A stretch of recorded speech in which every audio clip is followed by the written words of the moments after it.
بسم اللہ الرحمن الرحیم۔ السلام علیکم، میں ہوں آپ کا ہیلتھ کوچ ڈاکٹر جیلانی۔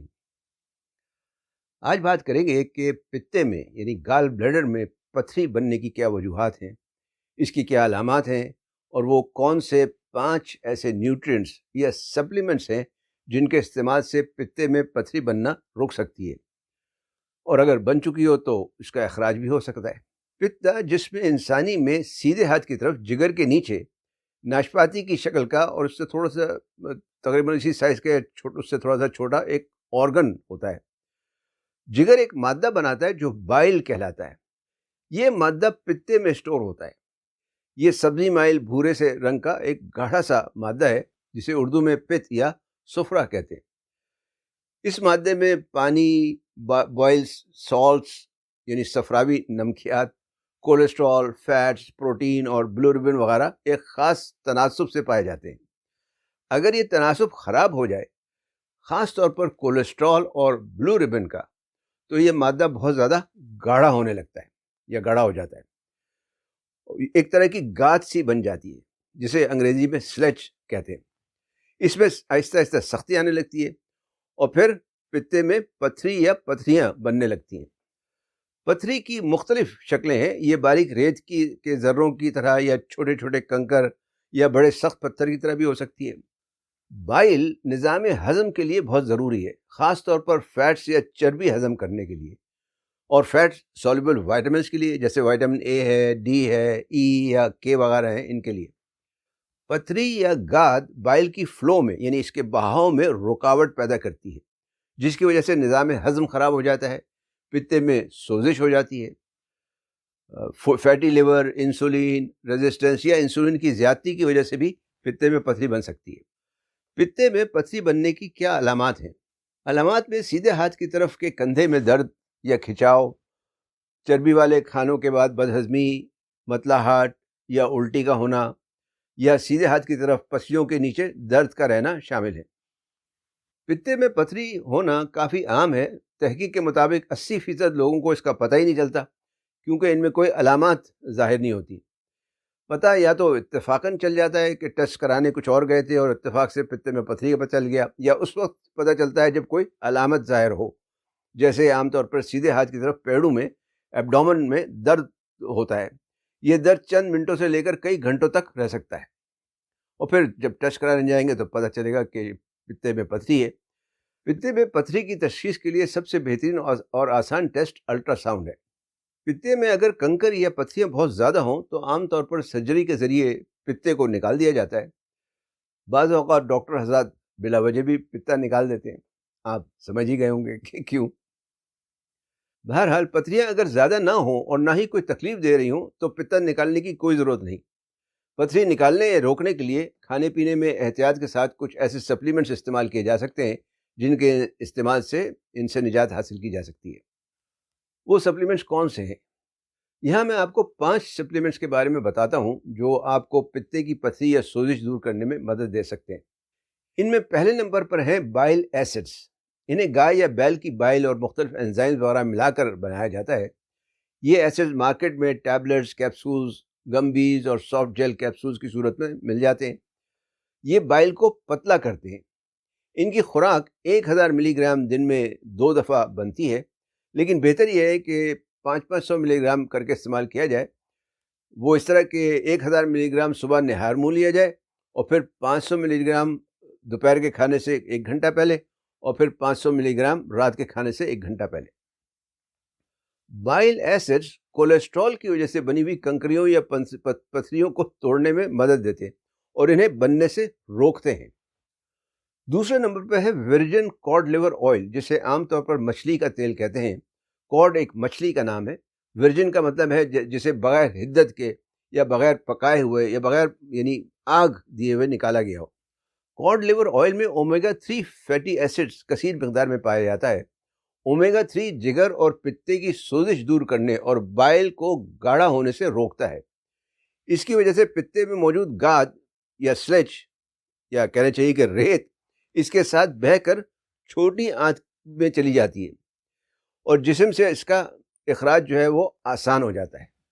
اگر کسی کو گیس بہت زیادہ ہو، بلوٹنگ زیادہ ہو، سیدھے کندھے یا دونوں کندھوں کے درمیان درد رہتا ہو، یا کھانے کے بعد سیدھی طرف پسلیوں کے پاس درد ہوتا ہو تو اسے چاہیے کہ 1-2 چمچے ورجن کاڈ لیور آئل کے پینا شروع کر دے، لیکن اس کا فائدہ کم از کم 1 یا 2 ہفتے استعمال کرنے کے بعد ظاہر ہونا شروع ہوتا ہے۔ تیسرے نمبر پر ہے وائٹامن B9، جسے فولیٹ یا فولک ایسڈ بھی کہتے ہیں۔ بہت سے لوگوں میں جنہیں پتے میں پتھری کی شکایت ہو ان میں وائٹامن B9 کی کمی بھی پائی گئی ہے۔ فولیٹ کی اہمیت اس لیے زیادہ ہے کیونکہ جگر کو کولیسٹرول سے بائل بنانے کے لیے فولیٹ کی یا فولک ایسڈ کی ضرورت پڑتی ہے۔ اگر جسم میں فولک ایسڈ کی مقدار کم ہو تو بائل صحیح طرح سے نہیں بن پاتی یا اچھی صحت مند بائل نہیں بن پاتی۔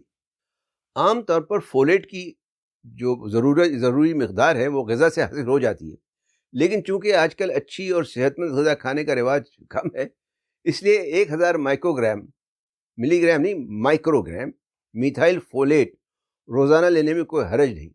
بائل کی اگر کوالٹی اچھی ہو تو پتھری بننا بھی رک جائے گی۔ فولیٹ کھانے سے بہتر ہے کہ آپ اپنی غذا میں ایسی چیزیں شامل کر لیں جن میں فولیٹ پایا جاتا ہے، مثلاً گائے کی کلیجی، پتوں والی ہری سبزیاں، سلاد، موسلی، سفید بند گوبھی وغیرہ۔ ان سبزیوں میں فولیٹ کے ساتھ ساتھ سلفر اور دوسرے پولی نیوٹرینٹس بھی پائے جاتے ہیں جو جگر کی چربی دور کرنے میں مدد دیتے ہیں۔ ان کی وجہ سے بائل کی فلو بہتر ہوتی ہے اور پتھری دور کرنے میں مدد ملتی ہے۔ چوتھے نمبر پر ہے وائٹامن سی۔ وائٹامن سی کا قوت مدافعت بڑھانے اور سوزش دور کرنے میں اہم کردار ہے، اور جگر کو کولیسٹرول سے بائل بنانے کے لیے وائٹامن سی کی بھی ضرورت پڑتی ہے، یعنی فولک ایسڈ کے ساتھ ساتھ وائٹامن سی کی بھی ضرورت پڑتی ہے۔ یہ ایک انزائم 7 الفا ہائیڈرو آکسیلیز کو ایکٹیویٹ کرتی ہے جو بائل کی افزائش میں کام کرتا ہے یا کام آتا ہے۔ اس لیے اگر جسم کو وائٹامن سی کی پوری مقدار نہ ملے تو بائل ایسڈز کا تناسب بگڑ سکتا ہے، جس کی وجہ سے پتے میں پتھری پیدا ہونے کا امکان بڑھ جاتا ہے۔ بازار میں وائٹامن سی کے نام پر جو سپلیمنٹس ملتے ہیں جیسے اسکاربک ایسڈ وغیرہ، ان میں پیور یعنی اصلی وائٹامن سی نہیں ہوتی۔ اگر آپ کو صحیح معنوں میں اصلی وائٹامن سی چاہیے تو ایسی غذاؤں کا استعمال کریں جن میں اس کی مقدار زیادہ ہوتی ہے، جیسے نیبو ہے یا لیمو ہے، مالٹا، سنگترا، کینو وغیرہ، پتوں والی ہری سبزیاں، گاجر اور کرم کلے کا اچار وغیرہ۔ ان چیزوں میں وائٹامن سی، قدرتی وائٹامن سی بہت زیادہ ہوتا ہے۔ 5ویں نمبر پر ہے پرو بایوٹکس۔ ہاضمے کے دوران پتے سے بائل چھوٹی آنت میں داخل ہوتی ہے جہاں یہ چربی اور کھانے سے مختلف نیوٹرینٹس کو علیحدہ کرتی ہے، جیسے وائٹامن اے، ڈی، ای اور کے وغیرہ کو۔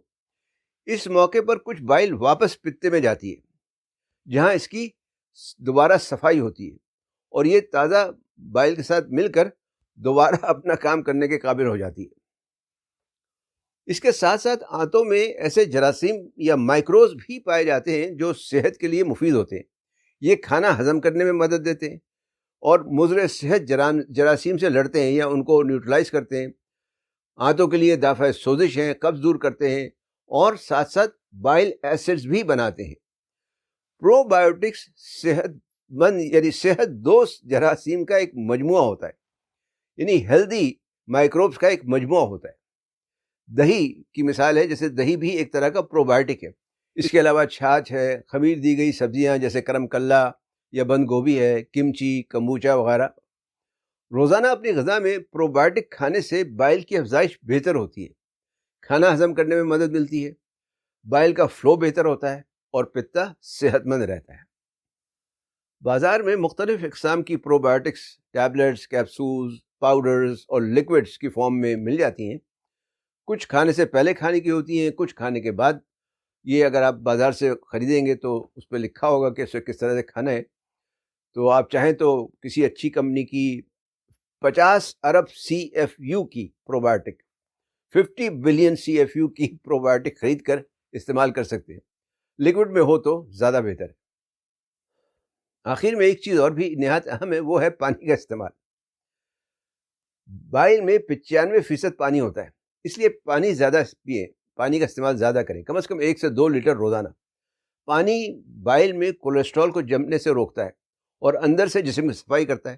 پانی کی وجہ سے ریت، کنکر یا پتھری وغیرہ کا نکلنا بھی آسان ہو جاتا ہے، اس لیے پانی کا استعمال زیادہ سے زیادہ کرنا صحت کے لیے بہت مفید ہے۔ جگر یا پتے کی خرابی کی وجہ سے یرقان بھی ہو جاتا ہے، اس لیے اپنی صحت کا اور غذا کا خیال رکھیں، امید ہے یہ معلومات آپ کے لیے مفید ثابت ہوئی ہوں گی۔ انہیں اپنے دوست احباب سے بھی شیئر کریں تاکہ وہ بھی ان سے فائدہ اٹھا سکیں۔ اپنے مشوروں سے ضرور آگاہ کریں۔ نیوٹراسیوٹیکلز کے فوائد اور صحت و تندرستی کے بارے میں مزید معلومات حاصل کرنے کے لیے چینل سبسکرائب کر کے بیل آئیکن پر کلک کرنا نہ بھولیں۔ والسلام علیکم ورحمۃ اللہ وبرکاتہ۔